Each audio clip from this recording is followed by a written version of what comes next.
Irmãos, abram a palavra de Deus em Lucas capítulo 24, versículo 13. As crianças podem acompanhar a tia Ana, vai ter o cultinho delas. De 4 a 10 anos pode acompanhar a tia Ana. Aleluia, glória a Deus.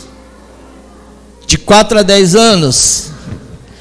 Lucas capítulo 24, o versículo 13 em diante. Vamos ler aquilo que Deus tem para nós nesta noite.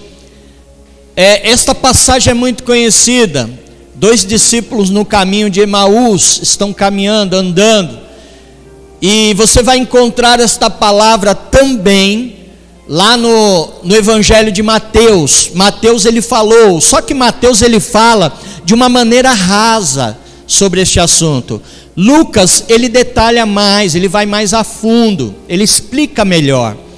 Pastor, por que tem algumas passagens, algumas histórias que estão escritas nos outros evangelhos, né? Os 4 livros biográficos que contam a história de Jesus, que é Mateus, Marcos, Lucas e João.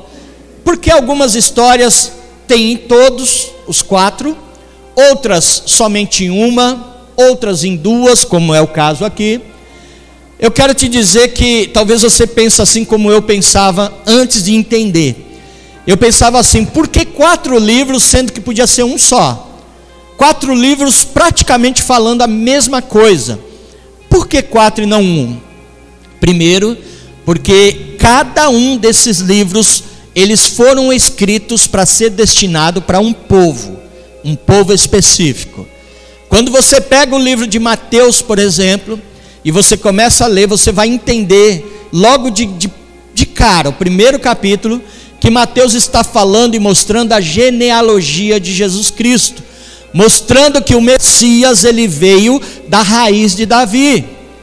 Então ele mostra Jesus para os judeus, porque os judeus eles esperavam que o Messias viesse da raiz de Davi, e ele mostra que Jesus veio da raiz de Davi. Quando você pega o livro de João Marcos, que é o segundo livro, Marcos, ele conta de uma maneira muito simples. Ele conta a história de Jesus de uma maneira como se estivesse falando para uma criança. É muito simples o linguajar de Marcos. Por que, igreja?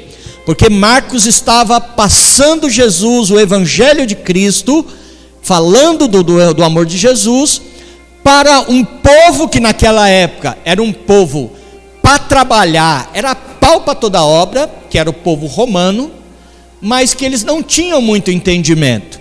Então Marcos passa Jesus de uma forma muito simples para aquele povo. Aí nós entramos em Lucas, que vamos ler agora. Lucas já era médico, já era formado, uma pessoa culta, que sabia conversar, dialogar, articulado. Então Lucas ele escreve mostrando Jesus para o povo que não existia os manancienses naquela época. Se existisse, seria o povo mais sábio da face da terra, mais inteligente. Então naquela época existiam os gregos, que eram o povo mais inteligente da face da terra. Então Lucas está passando Jesus, mostrando aos gregos. E por fim, o 4 é João, que também era apóstolo de Jesus, andava com ele, o apóstolo do amor. João escreve Jesus e apresenta para quem? Para todo gentil na face da terra. E quem é os gentios? Eu já expliquei. Sou eu e você, que não somos judeus, mas fomos alcançados pelo amor da cruz. Aleluia. Estes são os gentis, eu e você. E João, ele apresenta Jesus a todo mundo na face da terra que deseja aceitá-lo como Senhor e Salvador. Tanto é que está lá em João 3,16, que Deus amou o mundo de tal maneira que enviou o seu único Filho Jesus, para que todo aquele que nele crê não pereça, mas tenha a vida eterna. Você pode dizer glória a Deus? Aleluia. Então vamos ler Lucas 24, 13, Guilherme, por favor. Diz assim, nesse mesmo dia iam 2 deles para uma aldeia chamada Emaús, que que era distante de Jerusalém 60 estádios. Segura o versículo 13 para mim, Guilherme, por favor. Deixa eu explicar uma coisa para você. Primeiro, nesse mesmo dia, que dia, pastor? É só você voltar um pouquinho depois em casa e ler o capítulo 24 de Lucas, do versículo 1 em diante. Vai estar falando da ressurreição de Jesus. O dia era domingo. As mulheres, conta que as mulheres foram ao túmulo, como era de costume, para ungir o corpo do mestre, de Jesus, com os bálsamos, com os aromas. E quando elas chegaram, viram que a pedra estava removida, levaram um susto, e você sabe da história. Elas chegaram lá e o anjo disse: ele não está aqui, ele ressuscitou, aleluia. E elas voltaram correndo, contaram para os discípulos, alguns foram até o sepulcro e constataram que Jesus realmente não estava mais lá, aleluia. Então quando diz neste mesmo dia, era nesse mesmo dia da ressurreição, então era domingo. Iam dois deles para uma aldeia chamada Emaús. Entenda que estávamos celebrando a Páscoa, Jesus morreu na Páscoa. Eles estavam saindo de Jerusalém, porque eles tinham ido adorar ao Senhor, celebrar a Páscoa, e estavam voltando para a sua cidade, a aldeia chamada Emaús. Então esses dois estavam voltando para casa, que era distante de Jerusalém 60 estádios. Eu fui pesquisar no Dr. Google, quanto media 60 estádios, e aproximadamente media 12 quilômetros. Então você imagina, andar 12 quilômetros naquele tempo, no deserto, não era fácil. Então eu imagino que eu e você aí andando 12 quilômetros, a gente vai gastar aí pelo menos umas 6 horas, porque eu ando lento, né? Então, já fui mais rápido. Hoje a idade pesa nos ombros, então eu estou mais lento. Então, a gente vai gastar quase meio dia andando.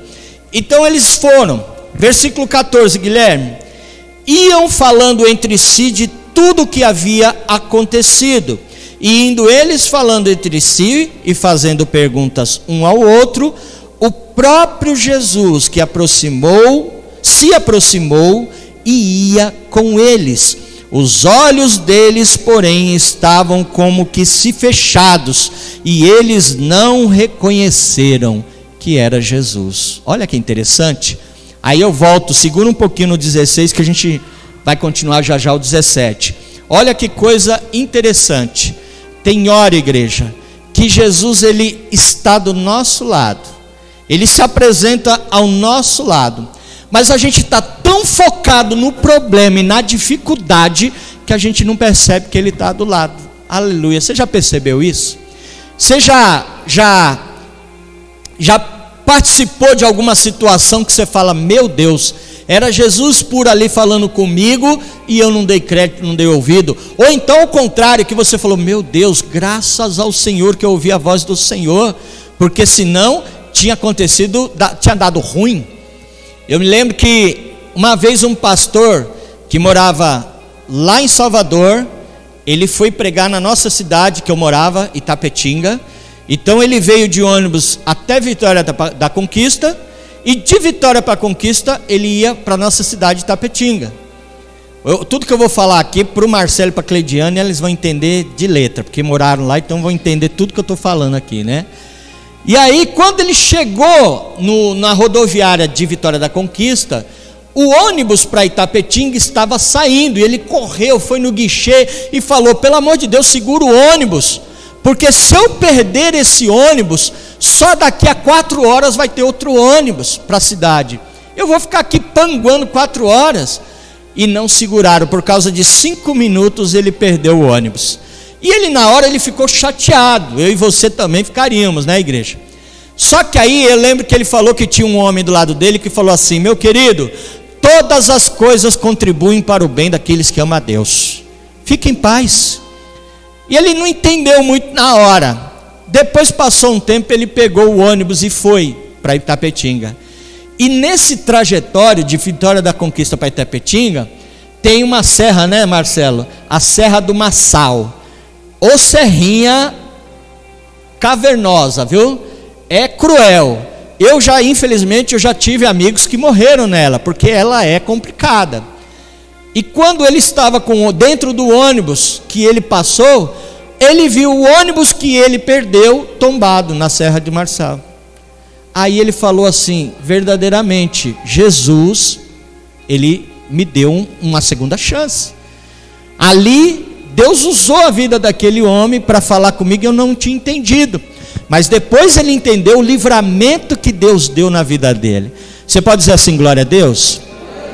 Tem hora que você não entende, igreja, o que Deus está falando, que a situação que você está passando, mas descansa.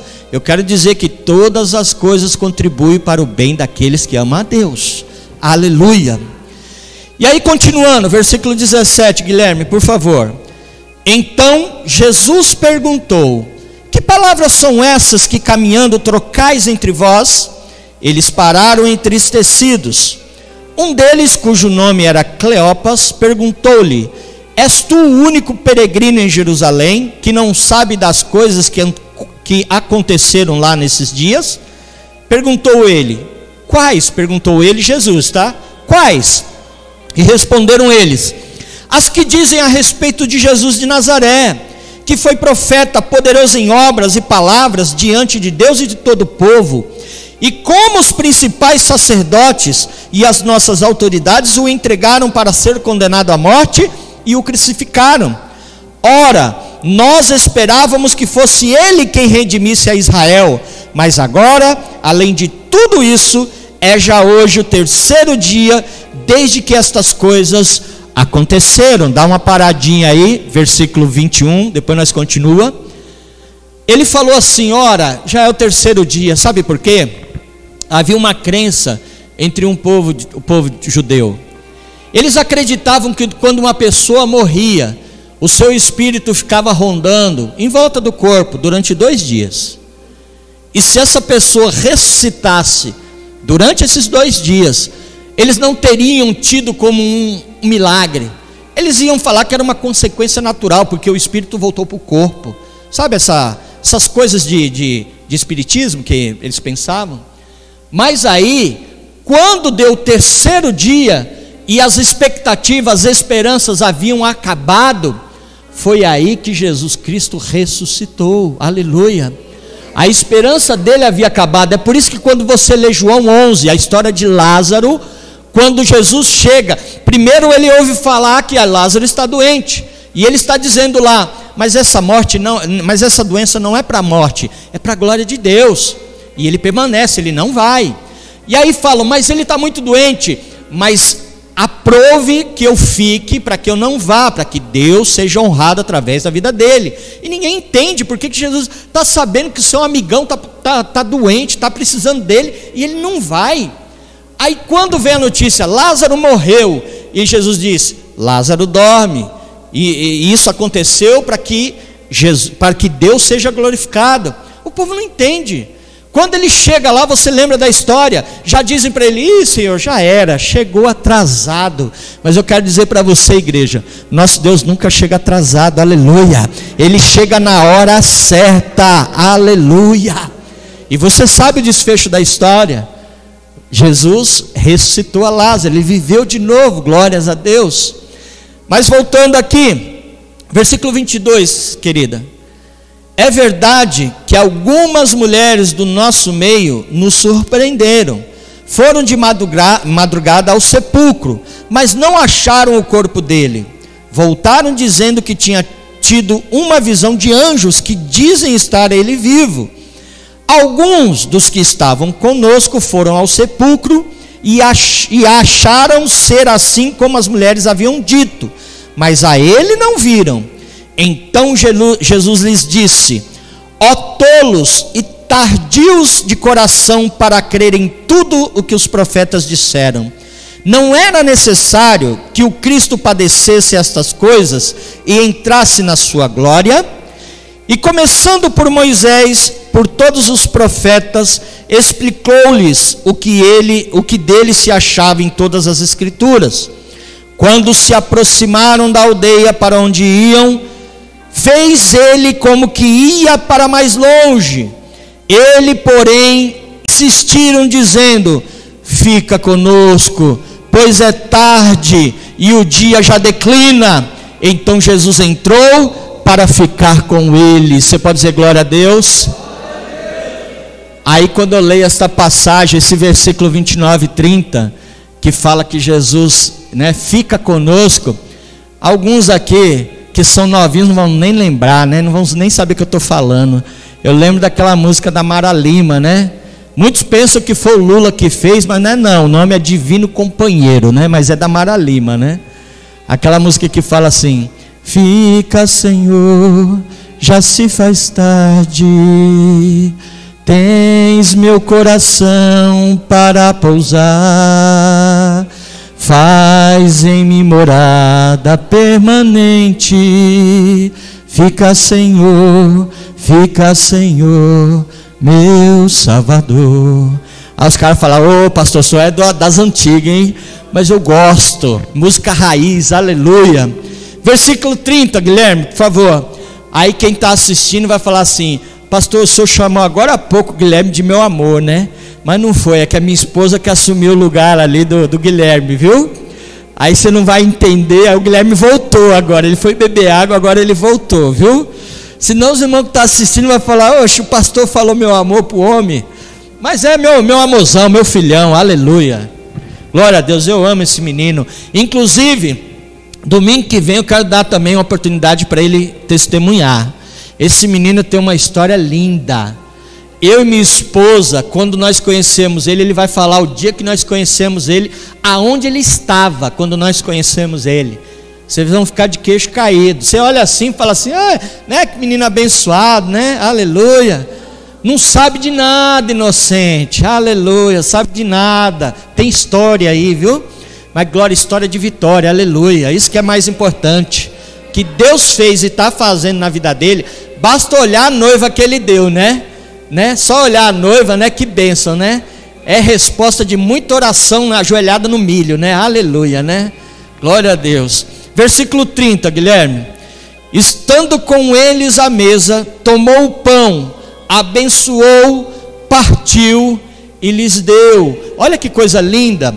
Jesus estando à mesa, ele estando na intimidade com a gente, e nós dando o controle da nossa vida nas mãos dele, ele toma, aleluia. E quando ele toma, ele abençoa aquilo que você tem. E quando ele abençoa, ele parte, significa, ele multiplica na tua vida, aleluia. Olha que lindo. Versículo 31, os olhos deles se abriram e o reconheceram, mas ele desapareceu de diante deles. Disseram um para o outro: não ardia em nós o nosso coração quando pelo caminho nos falava e quando nos abria as escrituras? Na mesma hora, levantando-se, voltaram para Jerusalém e encontraram reunidos 11, os quais estavam com eles, os quais diziam: ressuscitou verdadeiramente o Senhor e já apareceu a Simão Pedro. Então os dois contaram o que lhes acontecera no caminho e como tinham reconhecido o Senhor quando ele partiu o pão. E você pode dizer glória a Deus, aleluia. Olha uma curiosidade interessante que, lendo essa passagem, eu quero compartilhar com vocês.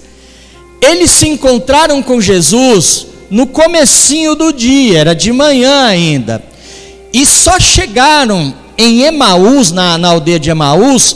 Aqui quando você lê os versículos 28, 29, 30, você vai ver que já chegam já no finalzinho da tarde. Olha que interessante, por quê? Porque quando eles nem perceberam, eles foram conversando e nem perceberam, porque quando você se envolve, igreja, com a presença de Deus, você não vê a hora passar, aleluia. É tão gostosa a presença de Deus, é tão impactante na nossa vida, que você nem percebe. Há quem, posso falar isso, há quem participa dos nossos relógios de oração. O relógio de oração, você sabe, a gente num domingo abre aqui das 11 da manhã e fica até as 5 horas orando direto.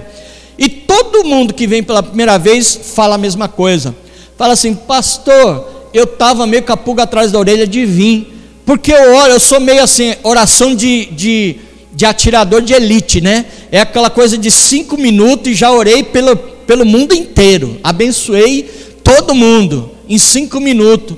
Como é que eu vou orar 1 hora, pastor? Mas quando vem aquela atmosfera que está preparada, aquele momento, né, envolve a pessoa, e a pessoa fala: pastor, passou 1 hora, que para mim foi 2 minutos, 5 minutos, foi tão rápido. É tão gostosa a presença de Deus, a intimidade ali com o Espírito Santo de Deus, que você nem vê a hora passar. E foi o que aconteceu aqui com esses dois no caminho de Emaús. Você pode dizer assim: glória a Deus?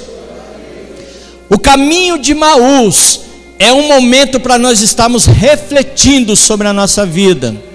O caminho de Emaús, a viagem no caminho de Emaús, é onde Jesus, ele vai mexer na nossa pereba. Eita, pastor, isso é antigo, hein? Ele vai mexer na nossa ferida, ele vai cutucar a nossa ferida, nas nossas mazelas. No caminho de Emaús é um momento de confrontação, onde Deus te confronta, igreja. Mas também quando ele confronta, não é para te humilhar, é para te curar, é para te restaurar, é para te renovar na presença dele. Aleluia.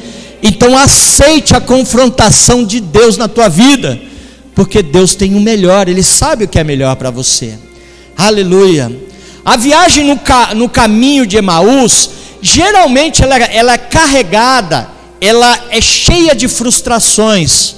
Por quê, pastor? Lembra da conversa dos discípulos com Jesus? Eles falando assim: ah, Jesus morreu. A gente pensava que ele seria a nossa esperança.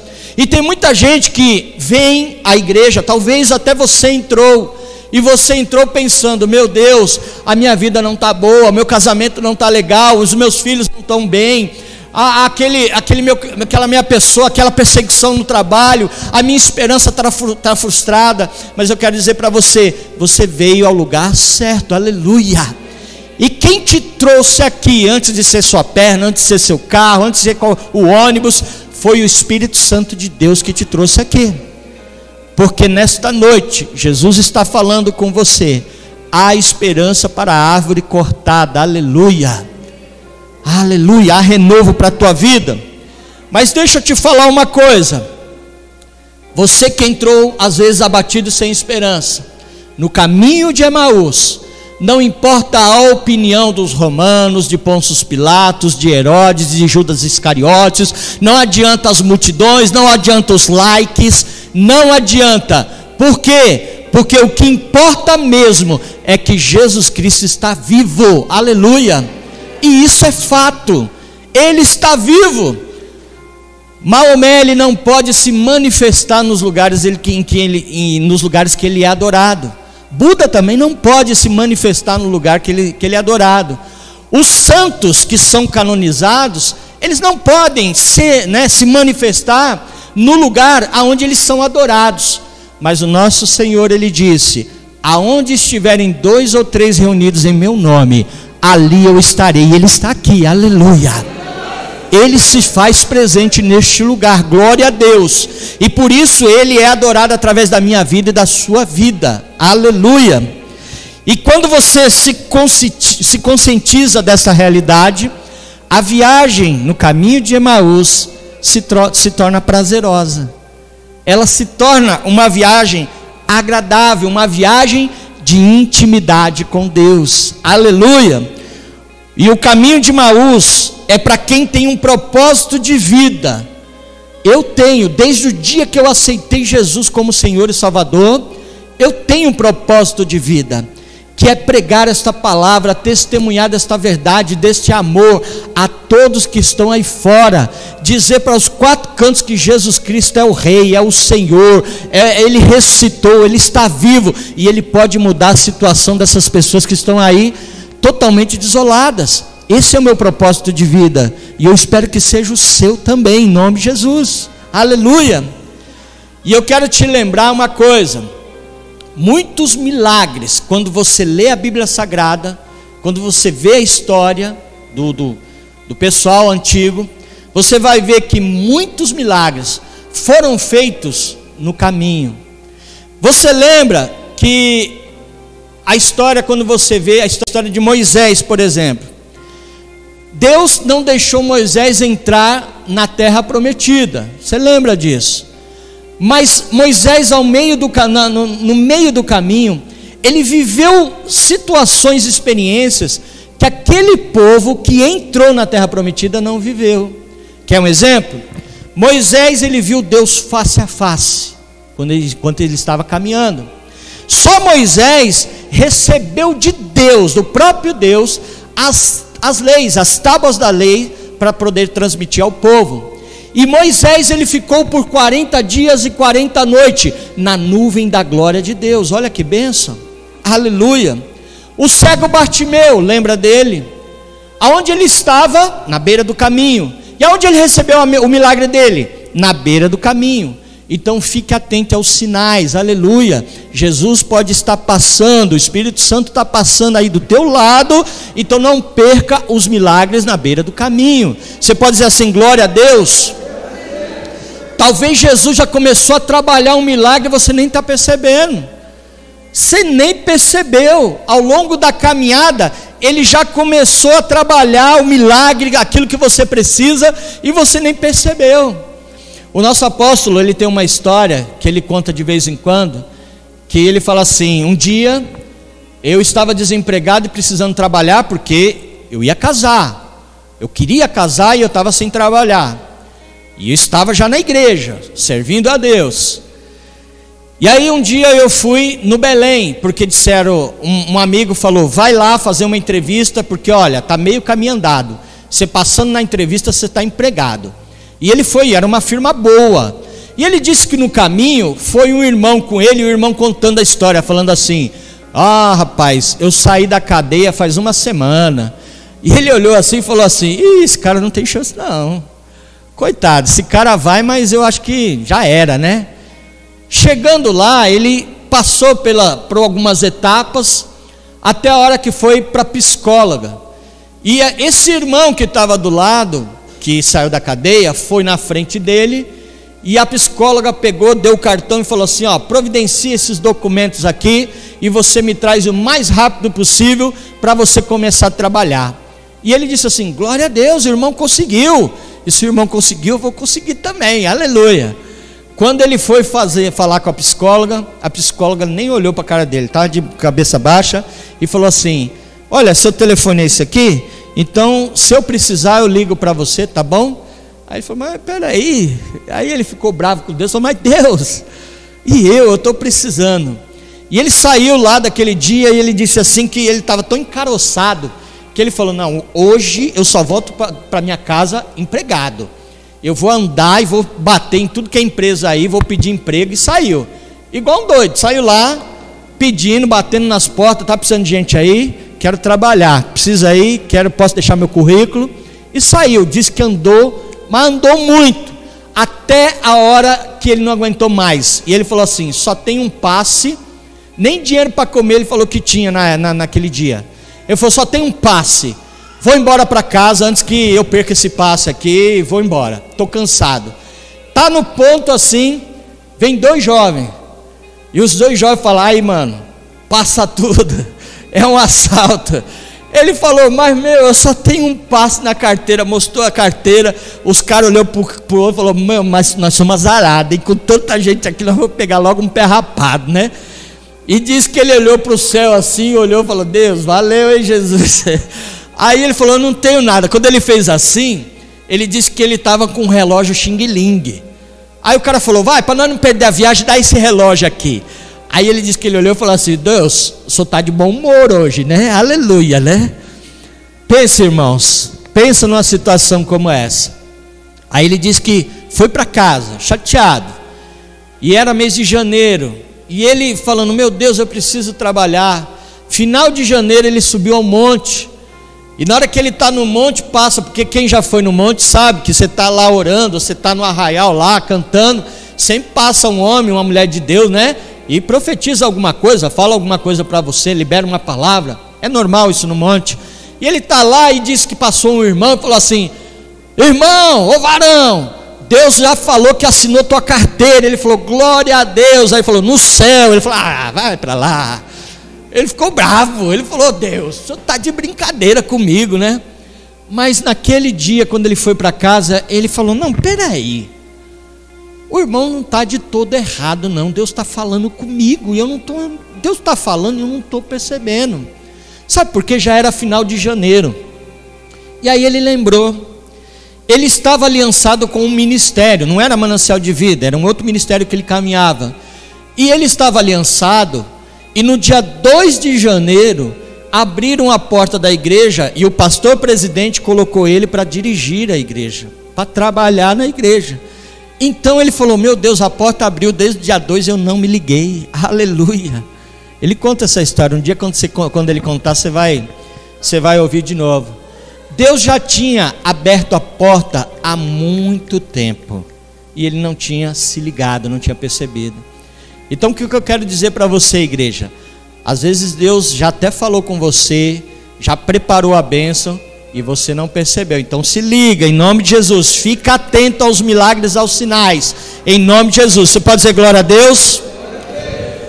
No versículo 27 do texto aqui de Lucas 24, se o Guilherme quiser projetar de novo, diz que Jesus, enquanto está caminhando com os discípulos, ele abre as escrituras e ele começa a falar as escrituras, e ele começa a ministrar nos corações daqueles dois discípulos. Abrir as escrituras aqui, igreja, é semelhante a tirar um tesouro de um cofre, é você comer realmente a palavra, você extrair tudo aquilo que esta palavra maravilhosa tem para oferecer para você. Se você está naquele dia mau, naquele dia triste, abra as escrituras, porque este livro fechado é apenas um livro comum. Se você deixar ele fechado lá na tua prateleira, é um livro comum qualquer, mas quando ele está aberto, é a boca de Deus falando diretamente ao teu coração, aleluia. Então ouça o que Deus tem para falar, em nome de Jesus. E aí eu fico imaginando os discípulos naquela intimidade com Jesus, por isso que eles esqueceram da hora, nem viram que hora que era. E aí continuando, versículo 28 e 29, diz que Jesus fingiu que ia passar direto, e os discípulos falaram, não, já está tarde, fica. E a palavra diz no versículo 29, que Jesus ficou. E eu quero dizer para você, igreja, se você convidar Jesus para ficar na tua vida, ele fica, aleluia. Ele fica. Se você convidar Jesus, falar entra Jesus, ele entra na tua vida e ele muda a tua história em nome de Jesus, aleluia.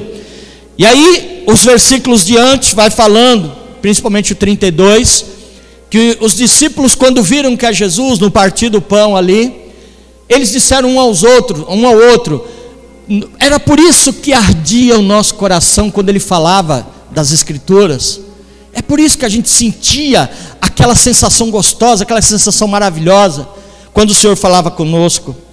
E eles correram para contar a novidade para os outros. Olha que interessante, eles tinham pressa em compartilhar, eles correram, eles tinham pressa de compartilhar as experiências que eles tiveram com o Mestre no meio do caminho. E eu quero dizer para você, a moral dessa história, aprenda a ter paciência para ouvir, para aprender do Mestre, mas corra para compartilhar as boas novas em nome de Jesus. Se apresse, porque Jesus tem pressa em salvar as vidas aí fora, principalmente a tua casa, a tua família, em nome de Jesus.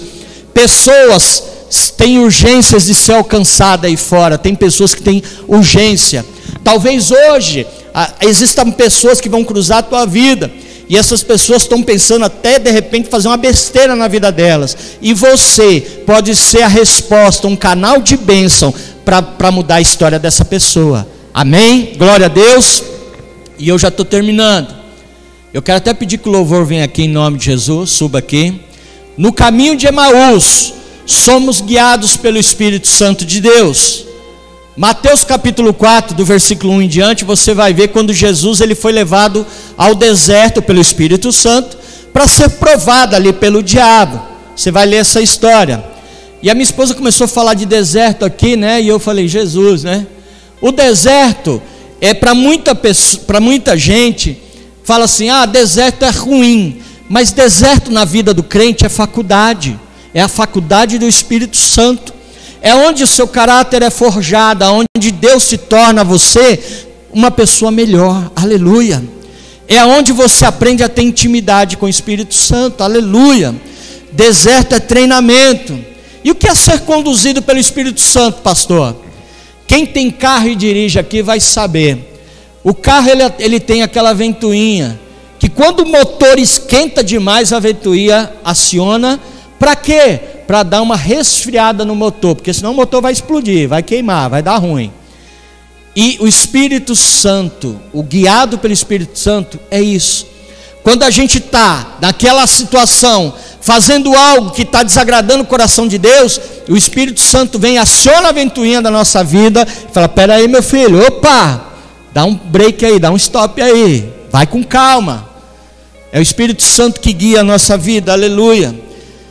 Moisés foi mandado ao deserto para ser treinado, e foi lá que ele teve o seu treinamento, foi lá que ele foi forjado, foi lá que ele aprendeu mais de Deus. A Bíblia diz em Lucas capítulo 1 versículo 80 que João Batista, ele crescia e se fortalecia no deserto. Então o deserto não é ruim. Eu quero pedir que você fique de pé em nome de Jesus. Eu quero lembrar você que grandes milagres foram feitos no deserto. O deserto foi aonde Deus transformou água salobre em água potável. No deserto foi aonde Deus protegeu o seu povo das pragas. O deserto foi aonde Deus tirou água da rocha. O deserto foi aonde Deus ele mandou maná todos os dias para sustentar, dar de comer ao povo. O deserto aonde o Senhor sustentou o profeta com corvos. O deserto foi aonde Jesus foi tentado pelo diabo, mas ele venceu. Aleluia. Você também vai vencer. Glória a Deus. Você também vai vencer. No caminhos de Emaús, tem hora que Deus ele nos tira da zona de conforto, né? Nos faz pregar para uma pessoa que está caída na sarjeta, nos faz pregar no trabalho, nos leva de repente a uma favela para pregarmos ali para alguém drogado, algum traficante. Ele tira a gente da zona de conforto. Tem horas que Deus tira do meio da tua terra, do meio da tua parentela, como ele fez com Moisés. Por quê? Para te usar de uma forma extraordinária. Aleluia. Porque você tem um potencial. Você não sabe, mas você tem. Aleluia. O caminho de Emaús é para aquelas pessoas que está com seu coração frustrado, mas que nesta noite entenderam que tem um chamado em Deus. Olha só, a frustração é tão parte da jornada quanto a própria jornada. Mas eu quero dizer para você, mesmo frustrado, mesmo com semblante caído, mesmo com situações adversas, mesmo com dificuldade, não deixe de adorar ao Senhor, não deixe de buscar a face do Senhor, porque com certeza Deus vai virar uma chave no que está acontecendo hoje. Ele vai trazer um milagre para a tua vida. Ele vai dar o escape que você precisa. E você vai cantar o hino da vitória em nome de Jesus. Eu não tenho dúvida disso. E para encerrar, para nós adorarmos ao Senhor, o caminho de Emaús é onde Jesus vai sentar à mesa, partir o pão. É onde Jesus ele vai abrir os teus olhos, aleluia, e você vai poder contemplar que Ele é Deus, aleluia. Quem tem um encontro com Jesus, como esses discípulos tiveram no caminho, a sua vida é transformada, a sua história é mudada. E nesta noite você pode ter esse encontro com Jesus se você quiser, aleluia.